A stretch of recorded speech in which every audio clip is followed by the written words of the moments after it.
鮮土茯苓咧，其實佢就係治療皮膚病嘅良藥嚟嘅，佢能夠清熱解毒啦，活血通絡啦。健康嘅人士咧飲呢個湯咧都可以預防濕疹啊，預防皮膚痕癢嘅。有啲係土茯苓啦，有啲係聽過茯神，有啲係茯苓。其實呢三樣嘢有啲咩分別嘅咧？茯苓咧因為性平，任何體質都適合。我哋有時去中藥店，我哋話買茯神，佢一嚿茯苓菌中間心嗰個肉嚟嘅嚇，不過佢叫做茯神，安神為主。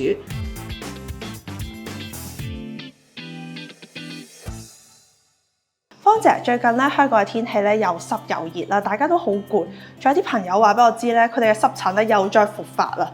咁我想問下，今日有冇啲咩湯水可以推介俾呢啲朋友去解佢哋濕疹問題咧？鮮土茯苓咧，其實佢就係治療皮膚病嘅良藥嚟嘅，所以我今日咧用咗鮮土茯苓咧，加上咧炒扁豆、綠豆、薏米，加啲蜜棗嚟煲呢個排骨湯，咁就可以健脾利水去濕，又能夠消暑嘅。我見咧呢個食材咧好常見，即係好似喺啲中藥鋪成日都會見到。呢個係啲乜嘢嚟㗎？嗱，呢個咧就係新鮮嘅土茯苓，佢咧就係好多涼茶啊，同埋龜苓膏都會有佢，都用呢個咯，都用呢個嘅。所以我就成日見到啦。係啊，咁但係其實佢本身係比較白色嘅，即係新鮮嗰時候咧。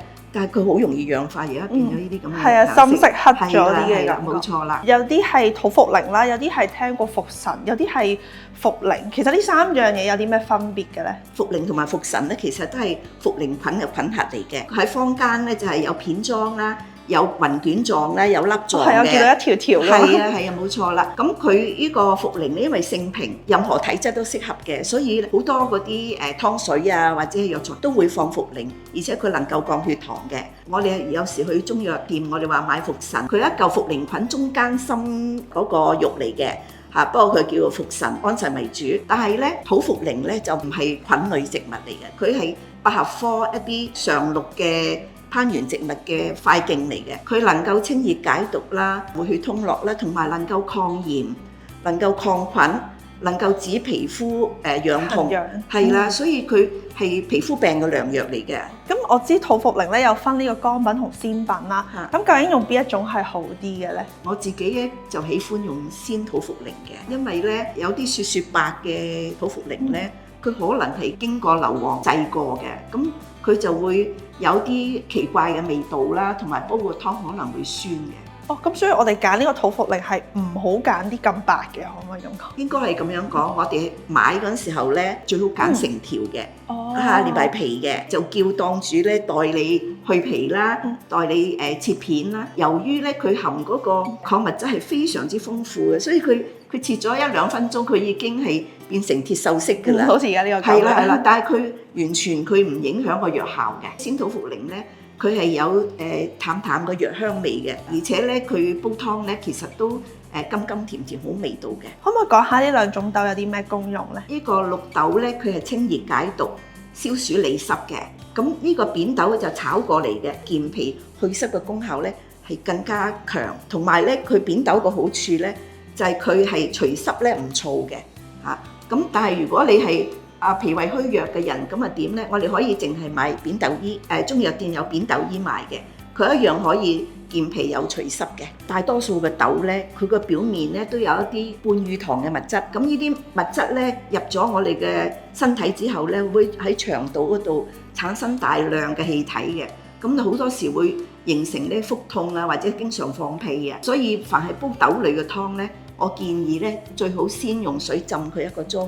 浸咗之後，將啲水倒走先去煲，咁嗰啲半乳糖物質咧就大部分可以消除。咁我仲見到呢個係薏米，係咪啊？薏米有啲咩功效咧？咁薏米咧係能夠解毒啦、清熱啦，咁又係能夠鎮痛啦。因為小腿抽筋咧，我哋都可以用薏米嘅，係啊。咁所以佢有鎮痛嘅作用，佢可以舒緩肌肉嘅痙攣嘅。另外咧，生薏米咧，佢嘅利水去濕功效比較強，但係佢又係性涼嘅。所以咧，如果你脾胃虛寒嘅人咧，我哋可以加啲熟薏米，即係生熟薏米一齊用，撈埋一齊用。係啦，咁熟薏米同生薏米嘅比例係1:2，咁樣咧又可以健脾啦，又可以去濕。脾胃虛弱都唔使太擔心。係啦，冇錯啦。我想知生薏米我哋應該點樣揀嘅咧？生薏米咧最緊要咧佢係色澤咧比較白啦，圓潤啲啦，咁同埋咧硬淨，一定要比較硬淨，一粒粒。係啦。咁坊間咧有一啲洋薏米，洋薏米係咩嚟嘅？洋薏米咧好多時煲糖水都會放佢嘅，佢比較香滑嘅。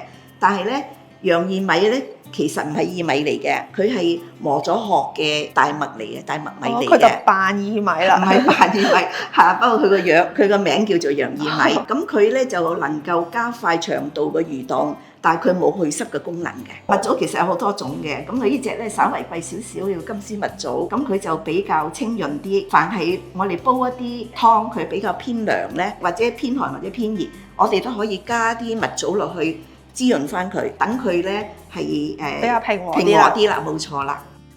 土茯苓咧，我出水。出水咧，原來咧佢可以去咗佢啲少少嘅苦澀味嘅。咁嗱，呢啲咧就係未出水嘅，係咪啊？呢啲係出過水嘅。當然啦，你可以唔出水都得嘅嚇。不過咧出咗水之後，個湯咧就好味啲嚇。咁我而家咧就放出咗水呢啲土茯苓啦嚇。咁土茯苓出水咧，佢係有啲泡喺上面定係點樣？佢就冇泡嘅，但係佢啲水咧會係鐵鏽色嘅。哦，即係變咗色，我哋就知出咗水。冇錯啦。咁我而家就放啲排骨啦嚇。好，跟住啲炒扁豆啦，嗰啲炒扁豆。跟住綠豆呢啲已經浸咗水㗎啦嚇。哦，所以綠豆、扁豆、薏米呢啲使唔使都浸一浸水？係浸一浸水，冇錯啦。咁我再加埋啲蜜棗啦，咁就齊㗎啦。咁我哋而家咧就可以落啲水啦。咁我哋落幾多水咧？我哋就係落8碗水啦，煮佢個半鐘成4碗咧就得㗎。咁點解你話煮2個鐘又係8碗水，煮個半鐘又8碗水咧？因為佢啲豆係索水。所以我哋就越煲越少啦。咁我哋而家放晒落去之後咧，我哋就可以開火啦。呢個湯煲好咗啦嚇，不如我哋滗嚟試下好唔好？有冇話呢個湯咧？嗰啲濕疹人士佢哋1個星期飲幾多碗會比較好咧？如果佢係發緊病嘅，咁我就建議咧1個星期咧飲2至3劑嚇，直至個症狀改善為止。但係咧，如果係冇發病啦，只不過為咗保健咧，咁我1個月可以飲1-2次嘅。冇濕疹嘅人咧，健康嘅人士咧，飲呢個湯咧都可以預防濕疹啊，預防皮膚痕癢嘅。所以同行嘅屋企人都可以一齊煲呢個湯嚟作為一個預防保健嘅作用啊。係啊，冇錯啊，而且呢個湯咧，佢能夠提升個免疫功能嘅，又能夠抗炎嚇，所以係濕疹病人係最好嘅食療嚟嘅。咁有冇啲咩人士係應該要注意或者未必適合飲呢個湯嘅咧？就係一啲孕婦啦，同埋一啲脾胃虛寒嘅人士咧，就係冇咁適合嘅。點解咧？因為孕婦咧，第一就唔適合用薏米啦嚇，同埋呢啲湯咧，亦都係比較寒涼嘅，咁就係冇咁適合。脾胃虛寒嘅人咧更加啦，因為綠豆啊、土茯苓咧都係寒涼啲嘅食物嚟嘅，所以咧佢哋就少飲啲啦，或者唔好飲。孕婦直情係忌服㗎啦。咁我哋不如試下呢個湯啊！好啊！我聞到好大陣豆味，比我想象中異常清甜。係啊，係咪完全係冇咩藥味嘅？係咪？嚇！原本見到呢個煲都比較結身少少，睇落去，但係飲落去咧係清甜。係啊，好好飲嘅其實，所以咧呢個咧係家常保健湯嚟嘅，小朋友都唔會抗拒嘅。